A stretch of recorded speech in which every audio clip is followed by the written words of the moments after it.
everybody, this webinar is presented by ERC Academic Advising. Today we will walk you through the process of how to enroll in classes using UCSD's online tools. We have 1 hour for the session. We will be monitoring questions throughout the webinar, so feel free to submit them as we go. We will answer your questions at the end. Let's get started. Hopefully you all got a chance to watch the How to Enroll in Classes video we sent last week to your UCSD email address. By now you should have already viewed your WebReg appointment time.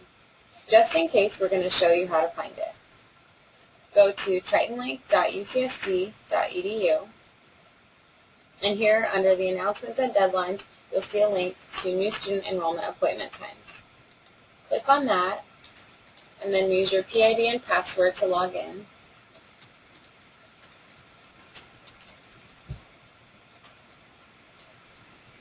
Make sure that it's set to the current quarter and then click Submit. On the next page you will see your WebReg appointment time. For your first quarter, your enrollment appointment time is randomly assigned by the registrar's office and cannot be changed. Be sure to mark that day on your calendar. When your appointment time arrives, you need to register as soon as you can to ensure greater course selection. You should also have already viewed your course recommendations on the new student site. If you haven't yet, make sure to do so. We're not going to navigate to that site, but you can check them by going to newstudent.ucsd.edu. Under the Online Advising tab in the Ask an Advising Question page, scroll to the bottom and click Next. This will take you to the College Recommendations page. Don't click directly on the College Recommendations tab. You need to scroll down and then click Next. When you find it, you'll see college recommendations from your ERC academic counselors. Below your course recommendations, you will see some additional recommendations. Read these comments carefully to be sure you have all of the information you need before registering for your courses. For major courses, you will need to contact your major department using e-advising if you haven't already. If you haven't used this yet, we'll show you how to use the class planner. The class planner is a tool you can use to help organize your potential class schedule. Creating a schedule in the class planner does not mean you are officially enrolled in classes. Remember, you must enroll in classes using WebReg during your enrollment time, and we'll go over WebReg later in this video. To access the class planner, you'll go to tritonlink.ucsd.edu, and then under Enrollment Tools, click on Class Planner. You'll create a sample plan, and you can look up courses either alphabetically on the left-hand side, or you can search for them by using the Course Lookup button. We'll use MMW 21 as an example. These are the different lectures that are offered, so you'll choose a lecture, and then these are the discussion sections that are offered for that lecture, so you'll choose a discussion section, and then you'll see the discussion, the lecture, and the final exam. And you'll click Add to Planner. If you scroll down to the bottom, you'll see your final exams listed here. So you'll continue to do this until you've created your fall quarter plan, and you can create multiple plans. So we recommend doing that so that you have options when your appointment time begins. Now we're going to show you how to use WebReg. To access WebReg, go into TritonLink, and under Enrollment Tools, you'll click right here, WebReg Enroll in Classes. We're going to go through a tutorial that you can find on the link at the top of the page. So once you've gone to that link under Enrollment and clicked on WebReg, you can choose the quarter that you're going to add classes in, and then click Submit. One way to add a class is by the section ID of the course. If you have it, you can enter it here. In this example, we're using Build 1. You input the section ID into the box and click Add a New Section.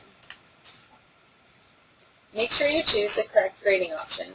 Major courses, MMW, and courses for graduate school must be taken for a letter grade, so we recommend you choose a letter grade for all of your fall courses for now. Once you do that, click Confirm Add. On the next page, you'll see a message that indicates that you successfully added the class. Be sure to click on the Send Me Email Confirmation button so that you have a record of adding the course. To add more courses, you can click the Return to WebReg enrollment page. Another way you can add a course is by the subject code and course number. In this example, we're using Econ 1. So you'll input that in the box and click List Sections button. For some courses, you will be enrolling in either the lecture or discussion. In this example, you'll be enrolling in the discussion section, and you'll automatically be enrolled in the lecture. To add a course, you'll need to click the Add link right here to the left of the section ID you want to add. Once you choose your grading option again, you click Confirm Add to add the course. So in this example, you'll see you have successfully added the course, but you'll get a warning message if there's a conflict. So this means that the course is at the same time as another course and you need to adjust your schedule. So you would click Return to WebReg enrollment time to fix the problem. So now in this example, we're going to drop Econ 1. So you click the Drop button right here, and then you confirm the drop, and you'll see that you are successful. Again, make sure you click Send Me Email Confirmation to have a record that you dropped the course. And then finally, another way you can add a class is to search for the course right here. Click on Find a Section, and this will bring you to the schedule of classes where you can search by the department or subject, the quarter, and class level. You can choose to see the results in a different window if you want, and you can also choose to only search sections with seats available, and you can see it in a new window. Once you finish, click Search. You'll be able to see the seats available for the course you're looking for. To check what books are required for the course, you can click on the book icon. Here you'll see what books are required for that course.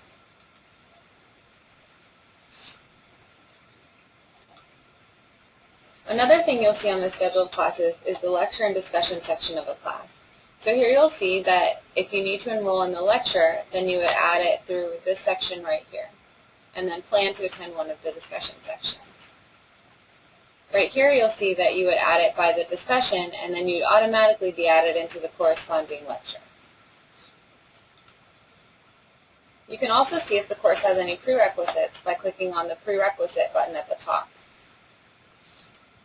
If you want to add a class and don't have a prerequisite appearing on your record, you can contact the department. If you have a transfer class that you feel should qualify as the prerequisite, then the major department advisor can work with you to see if that class can be petitioned or if you need to take the class at UCSD. If you look for a class and it's full, you can see how many people are on the wait list in red on the right-hand side.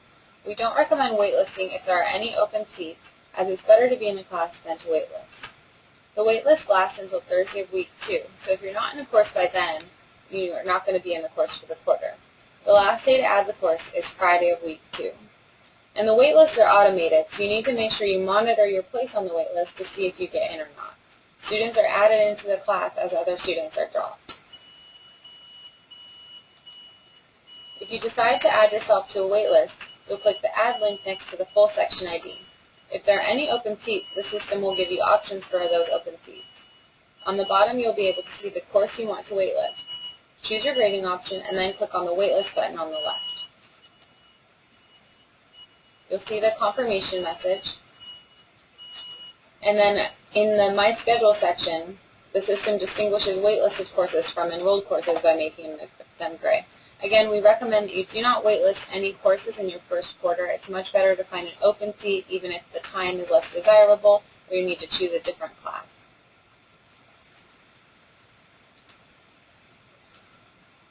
If you accidentally choose the wrong grading option, you can change it here by clicking the Change button next to the class. You'll need to confirm your change by clicking the Confirm Change button. Again, remember that your MMW courses, your major courses, and courses for grad school must be taken for a letter grade. Once you change your grading option, you'll see a confirmation page, and again, you'll want to send yourself the Send Me Email Confirmation. The deadline to change your grading option is Friday of week 4 of the quarter. And then on this page, you can see what your grading option is, just to confirm and make sure you're in all the classes that you mean to be for letter grade or pass no pass. If you try to enroll in a course that you don't have a prerequisite for, you'll see an error message similar to this one. And as I mentioned, you would follow up with the department advisor if you had any questions about how to fulfill that prerequisite. Once you're all done, you can check your enrolled classes in your Triton link.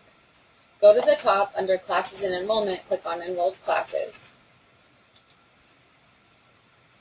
There are different buttons that can show you your weekly planner, your final planner, and your books. Here on the left, you'll see an example of your weekly planner. On the right is an example of your final planner. Keep in mind that your final might be in a different location than your class, so make sure to note this when you check your final planner so you don't miss your final or get lost. If you have a course conflict, you'll be able to see it on the weekly planner. Conflicts are shown in red along with a list of the conflicting courses. Now there are some resources that are available to you as you plan for your Fall 13 courses, so we want to review them. The first one is the UCSD General Catalog. It's found online at catalog.ucsd.edu. Here you can find information on academic departments, course descriptions, as well as university policies. If you want to look by a department, you can search it alphabetically right here, and you can look at information about their undergraduate program, as well as see a list of all the courses within that department. If you are GETC certified or have UC reciprocity from another UC, you don't have any GEs to complete except for MMW 21 and 22. For those of you who aren't, the ERC website is another resource available to you if you need to complete GEs. So if you go to roosevelt.ucsd.edu, on the home page under Academics, click on General Education, and over here you'll see a list of all the GE requirements. Each one has a list of courses that meet those specific requirements, and we also have lists of courses specific to different requirements listed here.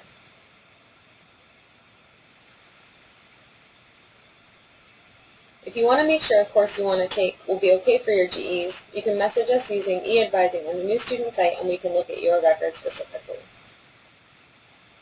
For long-term planning, return to the Academics tab, and then under that click on Long-Term Planning. The first link at the top of the page will take you to sample long-term plans. Remember, these are just sample plans. If you want a plan specific to you, you can meet with your major department advisor and then check in with ERC Academic Advising.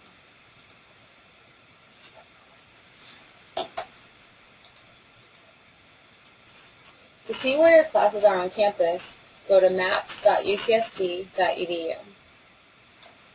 In the upper left-hand corner, you can search for buildings on campus. So we'll search for Solis, and then you can see it appear right here. Just to give you an idea of where we are on campus, here's Eleanor Roosevelt College, and the transfer housing is up here.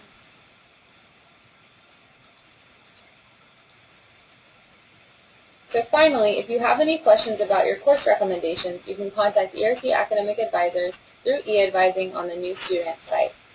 We will reply as quickly as possible, and we are only in the office between 8 and 4:30 on weekdays, so keep that in mind as you're waiting for a response. And now we will take any questions that you might have. All right, so you have about 40 minutes for questions, so feel free to start submitting them, and we can answer them as best we can. So first question is, if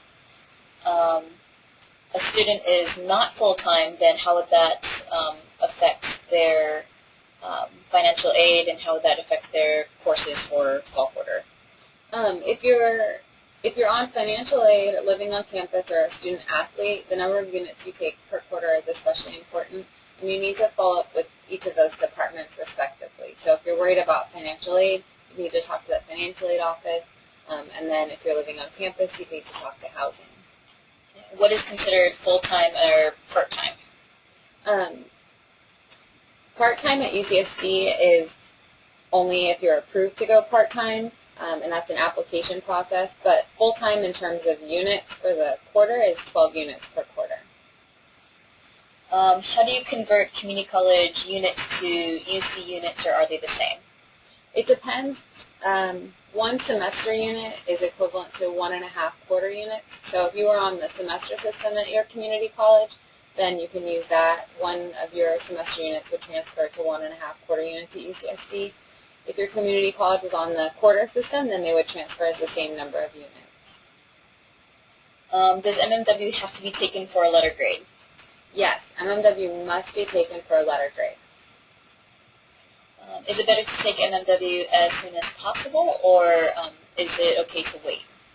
I recommend taking MMW in your first year because it's something that you need to take in order to graduate. So if you wait and then for some reason you aren't able to take it next year, if it conflicts with a major class or something like that, you're going to have to wait and take it again either the following summer or the following year. So it's something that you should take now because you know you're going to need it to graduate.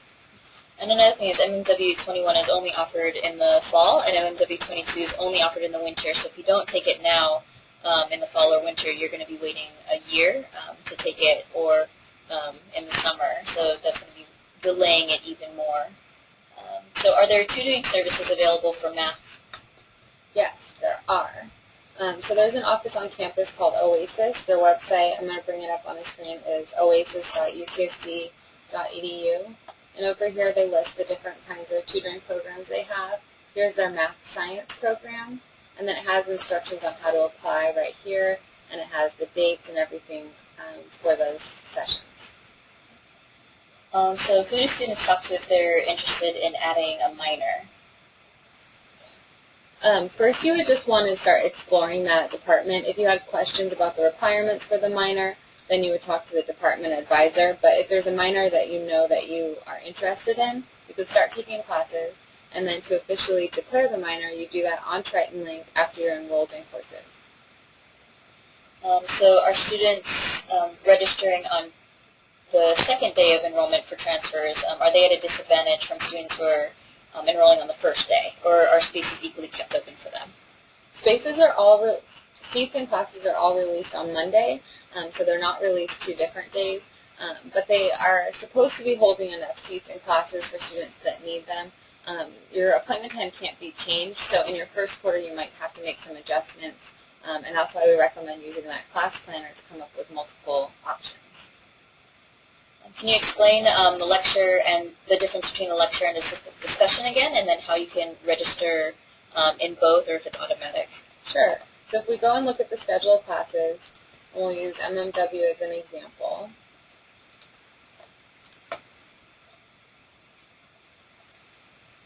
So here we see MMW 21. The section ID number is listed next to the discussion section, which means that that's what you'll register for.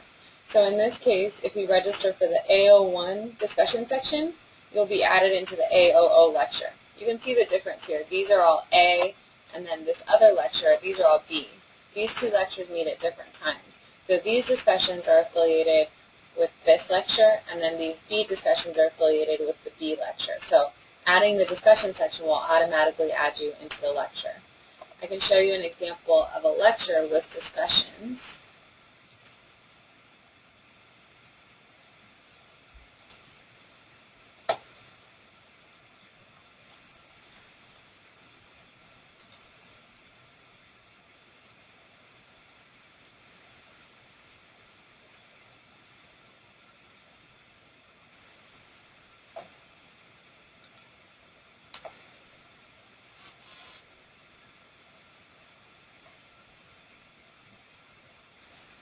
So in this example up here, you can see these lab sections. If you add this discussion, then you would choose one of the labs that are separate from it.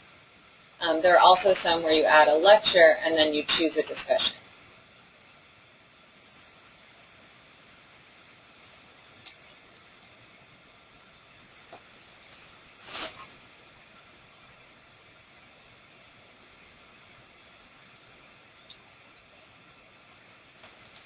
Here you see an example of a class where you add the lecture, and then then you would choose a discussion for that lecture. So how does a student petition a course, and how do they know whether they need to petition it or not? If it's a GE course, then you would petition it with the college. If it's a major course, then you would petition it with the department advisor. So if it's for your major, then you'll follow up with your major department advisor to see when you will begin that process. So what does MMW stand for, and what is it? MMW stands for Making of the Modern World. It's ERC's core sequence. It's interdisciplinary, and it's taught by instructors from different departments. You can read more about it on the ERC website if you go to roosevelt.ucsd.edu. And then it has its whole own section of our website, so you can read all about it here. Can you show me how to access the degree audit again? Sure. If you go back to Triton Link, it's right here under the toolbox, Advising Grades and Tools. It's the second one, Degree Audit. And I'll go over the different degree audit things you might be seeing right now. So here's one. This is a degree audit with a transfer agreement. So this student has a GETSI, and you can see that they're required to take 2 MMW courses for their GE requirements. The right-hand column over here is all your university requirements, and then the left-hand column over here is all your department or your major requirements. If you have a minor, those requirements would appear right here. This is a sample of a degree audit with partial GETSI. So you can see that they needed 2 MMW courses, and then it lists the different areas that they might need to complete to fulfill their partial GETSI. And then again, the left-hand column is the major, and the right-hand column is university requirements. This final example is a degree audit with no transfer agreement. So this student also is required to take 2 MMW courses, and then they're required to fulfill any GEs that their transfer courses did not complete. So they transferred in their natural science and their quantitative formal skills, but they still need to complete their regional specialization and upper division writing as well as their language. And anything that you have questions on about your major on the left-hand column, please contact the major department through e-advising, and they'll be able to help you with that. And then anything in the middle column with the GE requirements, anything on the right-hand column for university requirements, that's something that you can contact ERC Advising for, and we can help you with those questions. So what classes do transfer students need to take if they were only recommended MMW 21? If you were only recommended MMW 21, then you'll want to talk to your major department advisor to see what major requirements you need. So the college recommendations were all MMW 21 for all transfer students. And then we left you with space to complete major requirements, since that's what you'll likely be focusing on. And that's why it's really important to read the additional comments at the bottom of your course recommendations, because we also use your time commitment questionnaire that you filled out in the academic background on the new student site to tell you whether you should be full-time or part-time depending on your specific situation. So please read those carefully, and then also contact your major department about courses that you need. So what are the benefits of being IGETSI certified? It's not that there are benefits, it's just that if you're IGETSI certified, you're only required to take the 2 MMW courses. If you're partial IGETSI, you need MMW and then what you're missing. And if you don't have any transfer agreement, then you're required to take any GEs you have left. Most transfer students will have fulfilled some of their GEs with transfer courses, so even without IGETSI, you're not looking at completing all of the ERC GE requirements at UCSD. And lower division classes do overlap with your major as well, so if that's something that you're worried about, then it is possible to take care of 2 things at once. Just a note too, if you have UC reciprocity, or if you're a student that's coming from another UC and has UC reciprocity, you need to submit those letters of reciprocity to ERC Advising as soon as possible, so that we can get that on your records. Otherwise, your records won't be showing correctly, and it'll actually look like what you see on the screen right now. So, students asking, will I be taking a class at my college, or are they offered all over campus, and why? Classes are all over campus, so even your MMW classes are going to be all over campus. They're just spread out based on the size of the class and what buildings are available. So the e-advising system on the new student site, do I use that to contact my college and my major, or is there a different system for each? No, you'll use the same system. You just need to select if you're sending your question to your department advisor or to your college advisor. What's the best time to study abroad? Is it better to do it during my undergraduate career or after I graduate? It's up to you when you want to study abroad. I recommend checking in with the Programs Abroad office when you arrive to see what the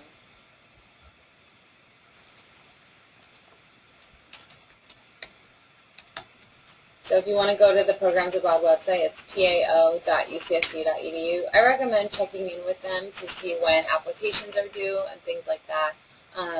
It's really up to you when you want to study abroad. If you want to study abroad at the end of your time at UCSD, that's fine. You won't officially graduate until you complete your coursework, since it's part of your academic record. And the only thing is that you can't study abroad in your first quarter. That's the only thing, but you can study abroad quarters after that. So do internships count as class credit?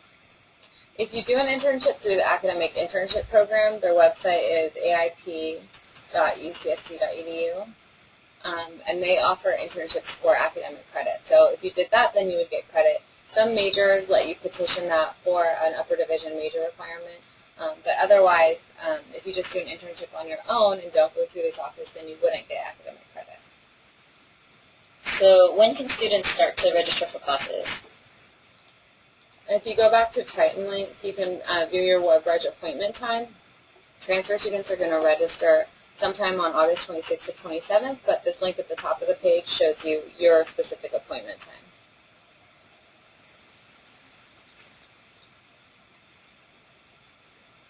Do students have their own specific WebReg times, or do all transfer students just enroll at the same time? Yeah, everybody has their own appointment time. Can students take courses at another UC or at a community college or Cal State to complete requirements at the same time as attending UCSD, or over the summer? Over the summer would be a better option. If you are taking classes at UCSD and at community college at the same time, you're going to be on two different time schedules. So we recommend that you don't do that if you can help it. But if you want to take classes over the summer, that's fine. If you're looking to complete major requirements, then you just need to meet with your major department advisor. And if you're looking to complete GEs, again, you would just check in with us. And then just remember that community college classes are all lower division. So if you need to complete upper division requirements for your major, then you would only be able to take those at an institution that offers upper division courses. So if students are transferring in from a semester system school to UCSD, which is a quarter system school, is it recommended to just take 3 classes their first quarter, or how many units should they be taking their first quarter? In the new student site, you completed a time commitment survey, and we use that to recommend courses to you and recommend those comments at the bottom of your course recommendations. And so if you had some time commitments, we would have recommended a reduced course load. But otherwise, we recommend that you enroll in 16 units, because then you have the option to drop a class and still remain full-time. So can students audit classes? If you'd like to, you can check with the instructor to see if that's an option. But I recommend sticking with the classes you enrolled in for your first quarter, just because if you audit a class, you're not getting any units for it, and so it's time being spent on a class that you're not getting units for. So just see how your first quarter goes, and then if you feel like you have extra time to sit in on the class, you would just check with the instructor. Is it possible to crash a course that's full instead of signing up for the wait list? No, the wait list is automated, so it runs to let students in the order that they added the class, and there's no other way to get into a class. So how does tuition affect registering for classes? Well, you'd register for classes, and then you must pay your fees in order to avoid being canceled from classes, but you should check with the Student Business Services Office to get specific information on when fees are due and payment plans and things like that. So is registering for classes very competitive, and will there be a lot of people on wait lists? Like I said, there are seats being held, and most students are able to get the classes that they need. So just make sure you have a few different options set up for fall quarter. And then after fall quarter, your appointment times will be in line with the rest of continuing students. So you should see more course options in future quarters. Which classes can be taken for pass no pass or for letter grade? As I mentioned, MMW must be taken for a letter grade. All of your major courses must be taken for a letter grade. Some of your GEs can be taken pass no pass, but no more than 25% of your overall units can be pass no pass. So if you're thinking about adding a class pass no pass, just check with us before you do it. Like I said, in your first quarter, we don't recommend you take classes pass and pass, but if you're going to do that, just double check with us. And then also classes that you are planning to use for graduate school, if anybody is interested in pre-med or anything like that, those also have to be for letter grade as well. So it's better to just check with us before you decide to change a class to pass, no pass. So is it possible to register for classes that conflict? Yes, the system will allow you to register, but it'll give you that error message that shows that there's a conflict, and you need to adjust it because you can't be in two classes that occur at the same time. And the deadline to drop classes is Friday of week 4 to avoid getting a W or getting an F in the class possibly if you don't drop it in time. So please keep that in mind as well when you're dropping classes. Can you show us again where the long-term plan is? Sure. If you go back to the ERC website at roosevelt.ucsc.edu,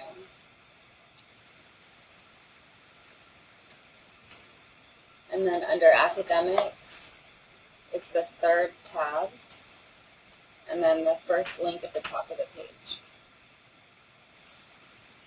Can we change the course grading options after the class starts, or is it only when we enroll in the class? Yes, you have until Friday of week 4 to change your grading option. So there's a question about physical education or PE classes, whether UCSD offers those type of classes. There aren't any classes like that for academic credit. There are recreation classes through the recreation department. So if you go to recreation.ucsd.edu, over here you'll see lists of different rec classes, rec clubs, things like that. So these are options for you, but they're not for academic credit.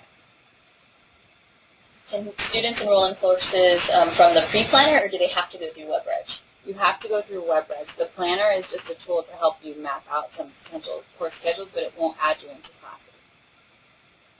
And is there a way to add all the classes at once on WebReg, or do you have to add classes one at a time?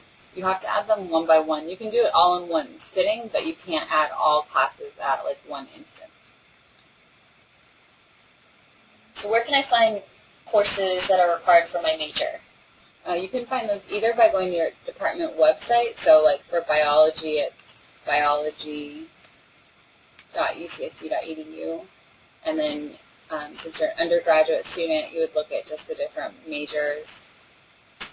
And then it'll list for each one, they list the requirements. But another way is also in the general catalog. You go to catalog.ucsd.edu and then find it under department. So we'll do biology again. Here it lists all the different majors. Let's keep going down, the different majors and the requirements for each one. If a student is IGETC certified, do they have to take both MMW 21 and 22, or just one of the two? All ERC transfer students must take MMW 21 and 22.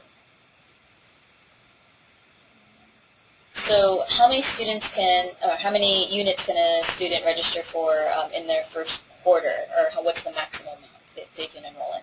You can enroll in up to 19.5 before classes start, but like I said, we recommend that you just enroll in 16 units. And that gives you the option to drop down. You want to make sure that in your first quarter you're able to transition and do well in your classes. Is it okay to over-enroll and then drop classes later on? Yes, that's fine. Just remember that Friday week 4 is the deadline to drop. And if you're thinking of doing that, then maybe in the first week decide so that you're not spending too much time on classes that you're planning to drop. If a student adds himself to a waitlist of a class, do they have, and they don't want the class anymore, do they have to drop it themselves, or do they just wait and it drops automatically? You should drop yourself from the class. What is the difference between lower division and upper division classes? Lower division classes are numbered 1 through 99, and upper division classes are numbered 100 through 199. Upper division classes are ones that are usually for upper division students. They're more focused classes versus the general lower division classes. Can research count for major requirements or GE requirements? Major requirements it can, depending on your major. If you want to do research on any department, I recommend talking with the department advisor to see what options they have available, and they would also be able to tell you if that class could count for your major or not. So a student is asking about possibly taking MMW 14 or 15 instead of MMW 22, if that's possible, and how is it possible? The only way to substitute a different MMW instead of MMW 22 is by doing a global seminar. All transfer students have to take MMW 21. That's the one that's required. And then MMW 22 is required. But if you do a global seminar, then you can use MMW 14 GS or 15 GS for MMW 22. You can't use MMW 14 or 15. It has to be the global seminar. So if you go to the Programs Abroad website and then just search for global seminar, over here on the right-hand side, it'll show the different seminars that are available. And here's 15 GS, and here's 14 GS. So if there's an error on my degree audit, who do I contact to get it updated? Let's pull up an audit. So if it's in the left-hand column, then you'd contact your major advisor. If it's in the middle or the right-hand column, then you'd contact ERC Advising. Remember that AH&I won't post until after week 4, so if that's the error you see, you don't need to contact us. Just wait until week 4 and check it again.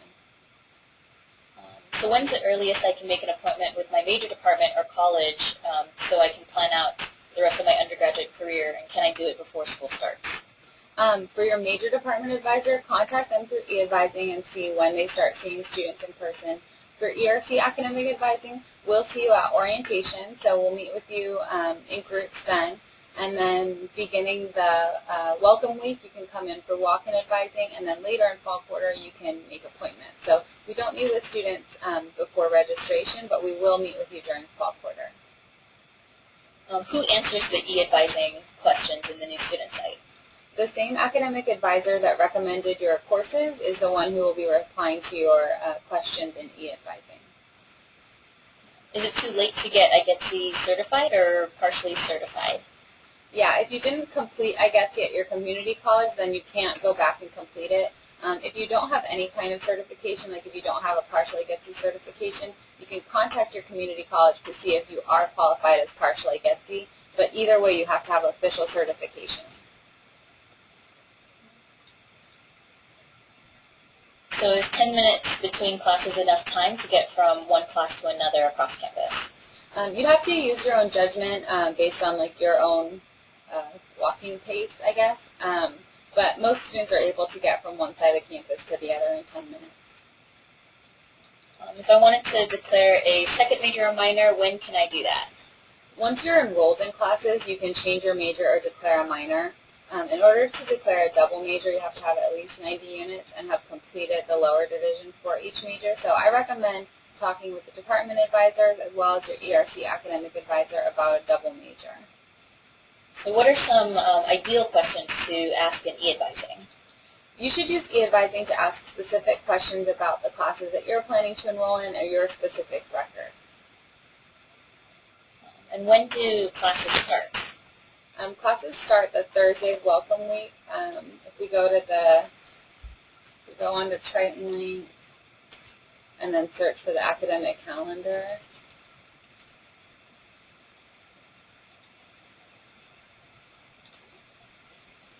So this is the fall. This is the fall column. And we can see down here that the quarter begins on the 23rd, and then the first day of classes is the 26th. In fall quarter, the quarter begins before classes begin. That's welcome week. When students are moving in, there are lots of different opportunities around campus to get involved and learn more about the campus. And then classes will begin on the 26th.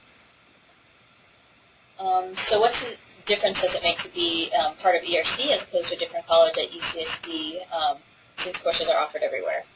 At ERC, you'll be taking MMW, so each college has their own set of GE requirements. As a transfer student, you will at least be taking the MMW series. And then there are different organizations and events specific to each college. So once you arrive in the fall during Welcome Week, you can check those out, but then you can get involved in specific ERC opportunities. Do students have to attend both the discussion and the lecture for a class, or just one or the other? If when you register, it signs you up for both, then you have to attend both. If it's listed on the schedule of classes that there's a lecture and a discussion, then you would need to plan to attend both. Is it possible to switch colleges within UCSD? Inter-college transfer is what that is called, and it's granted on a very rare, exceptional basis. You have to meet a lot of criteria in order to even apply, and then it's up to the discretion of the other college whether or not you'd be accepted. So it's not something to plan for. Once you accept admission to a certain college at UCSD, that's where you should plan to stay. Do students have to fulfill GEs if they're partially GETSI? You can probably show them the degree audit also. Here's an example of your partially GETSI. So your GEs would be MMW 21 and 22, and then you have to complete whatever area you are missing. Do we have to do anything with our audit right now, or do we do anything with it later? You should make sure that you are familiar with the degree audit. I recommend looking at it now to make sure that you see all the classes that you need. This example will show you what major requirements you have left, so take a look at it so that you're familiar with it now. So where do students check what textbooks are required for a class? In the schedule of classes, it will show it right next to the class. So we'll go back to Triton Link.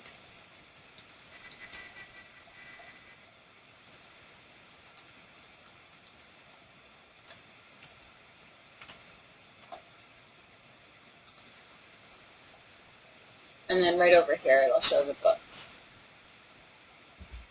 So if a student needs to petition a course, should they do that now, or should they do that when school starts?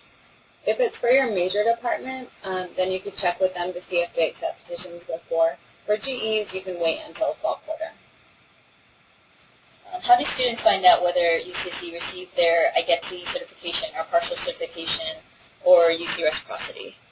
Check your degree audit. It should show on there if it's been received. If not, you can contact ERC Advising through the e-advising, and we can check for you. And just to be clear, the IGETSI and partial IGETSI, those have to be sent to the admissions office. UC reciprocity has to be sent to ERC Advising. So again, just message us, and we can check to see if admissions received your IGETSI. And then for UC reciprocity, we'll be able to check because they should have mailed it to our office directly. And we can tell you whether we received it or not. So what's the difference between the Math 10 and the Math 20 series? The Math 20 series is designed more for engineering majors or specific science majors, and then the Math 10 series is the other calculus series. So if you go into the general catalog, you can look at the description for both of them. If your major only requires the Math 10 series, you don't need to take the 20 series. But we can see, you can see right here it describes calculus 10 ABC, and then right here it lists the calculus for science and engineering. Is the math and chemistry and the language placement exam mandatory? No, you only need to take the math placement exam if you need to enroll in math. For the chemistry placement exam, it's not required. You can just enroll in Chem 6A if you're comfortable. And then the language placement exam is only required if you need to complete a language requirement and you don't have any transfer courses or test scores that will place you. Or if you want to start in the very beginning of a language, you don't need to take the placement exam. If the degree audit doesn't show it as anything being complete, then what do I do? First, check it. So let me show you the example. Check to see if there are classes listed under here under electives, then that means that your courses are posted. And then if nothing's listed here, if your major doesn't require any lower division, it might mean that you still need to complete all of your major. And then, of course, your MMWs would not be completed. So what's the difference between the A00 and the B00 lecture for MMW 21, or is there a difference? Yeah, so each lecture is taught by a different instructor, so we can go back and look at it again. Those are just different classes. So one of them is taught by one instructor, one's taught by another, and they're offered at different times in different locations.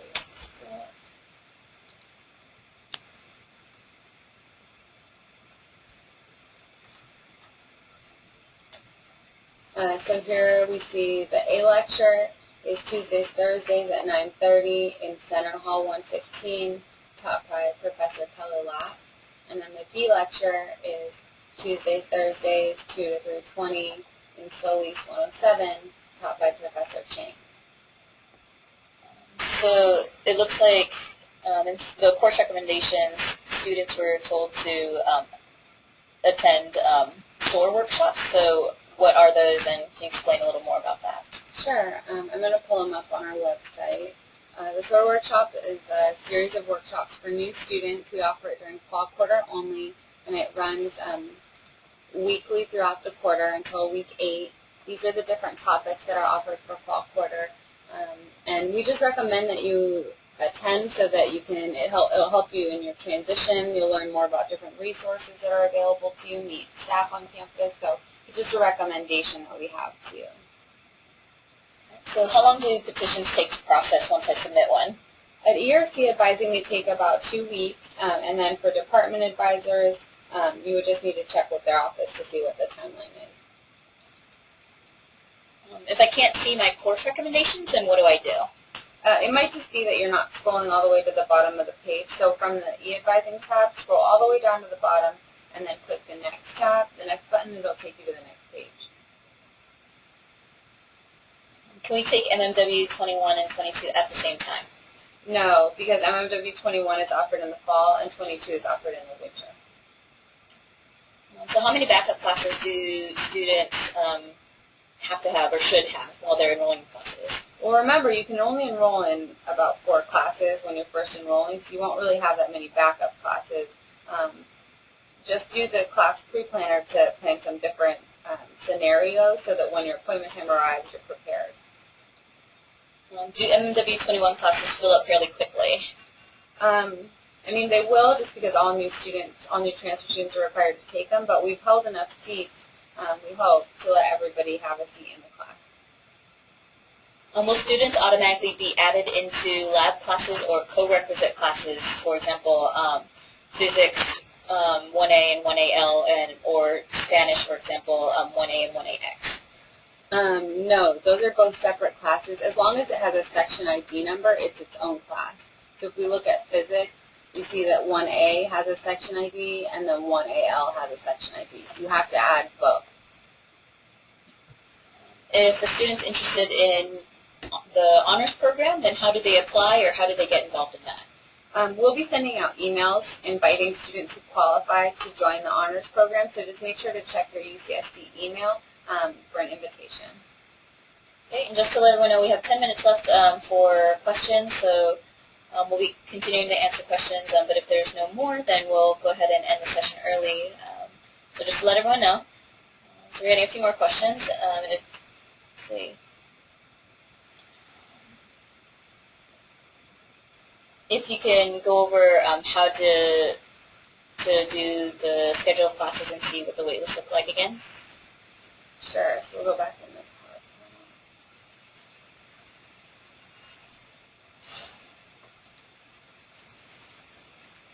So here's where you'll see if the class is full and it shows the wait list. You would click Add right here, and then if there's open seats, it'll show you that one. And then you could add those, or you can click waitlist to add yourself to the wait list. It'll give you confirmation, and then you'll see it here as gray at the bottom. So if a student's interested in seeing this webinar again, because they possibly missed like the first couple of minutes of the webinar, then where can they find that? We'll be emailing this out next week, so just check your UCSD email. Okay, so a few more minutes left for questions, but if we're not going to get any more, then we'll possibly end the session early.